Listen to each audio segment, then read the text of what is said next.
In this video, we're going to cover 10 strategies to help you save hundreds, if not thousands of dollars off your flights over the next 6 months, year, however long you're going to be traveling as you embrace the freedom-based lifestyle of an online entrepreneur. So the first strategy is obviously to shop around.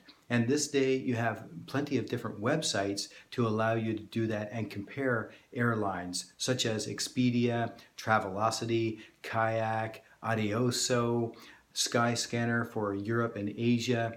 Any of these websites will allow you to compare multiple airlines so you can then figure out which airline is offering the best price. Once you find the trip that you want to take, you can also go even further and visit that individual airline to make sure there's no exclusive discounts that you're missing out on. Maybe you can even increase your savings more by going directly to the airline, getting an exclusive discount, and purchasing it that way. Number two is set up flight alerts. Many websites this day and age, like Travelzoo and Cheap Air, they allow you to create a profile, especially for any routine travel that you do. You can put in your destination, your departure, and any criteria that you want your trip to meet. And then in your inbox, they will send you an alert letting you know when a trip has matched that criteria. That will save you time of visiting the websites over and over, and you'll know immediately when something comes up that matches the criteria that you want. Number three is be flexible on your airport. So many times, if we choose an airport that's like 30 minutes or an hour away, it can decrease the price of the flight fares. You can use a website again like skyscanner.com, and instead of searching for the city, you can search for the country. And just check and notice which cities have the best prices for flights. And then you can mix and match and depart at a certain place and arrive at a certain place, and maybe save yourself another couple $100 as you book your flights. Look also for a major hub. Those major hubs have a lot more flights, and because of that, usually a lot better prices. So consider, if your final destination is not a major hub, consider going to the major hub first and then taking a smaller flight or even a bus to your final destination, and it may save you a lot of money. And third is be flexible on the dates. Or fourth, sorry, be flexible on the dates. Instead of looking for just pinpointing on the dates, the key with actually getting a good price is flexibility. We all know that based on the season, the month, the day, even maybe the hour, that the prices for flights vary dramatically. So be flexible on the dates. In Skyscanner, it can search, and using even Kayak Explorer or Google Flights, you can search for the whole month, and you can identify which days of that month are best for you to fly. And with that information, you can then book your flight and save yourself some money. Number five is, when is the best time to buy? And this is a big one. We all know that the last minute flights are usually the most expensive. So the key here is if you can book within the sweet spot of 30 to 90 days before your trip, that's usually going to give you the best price.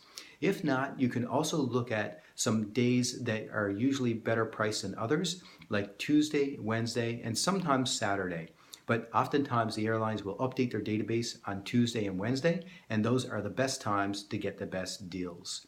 But as a general rule, if you can't avoid the weekends to book, that's obviously a good thing, because that's usually the airline's busiest booking time. So the prices will usually be higher on the weekends. So do your best to be within 30 and 90 days before your trip. Avoid the last minute and stick to Tuesdays and Wednesdays if possible.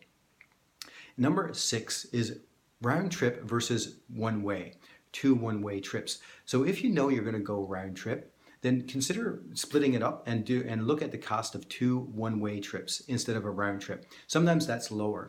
And even if you're going to just one way, you're not sure about your return, even consider looking at a round trip. If sometimes the round trip could even be lower than the one way. So just mix and match and see what's best for you as you book your tickets.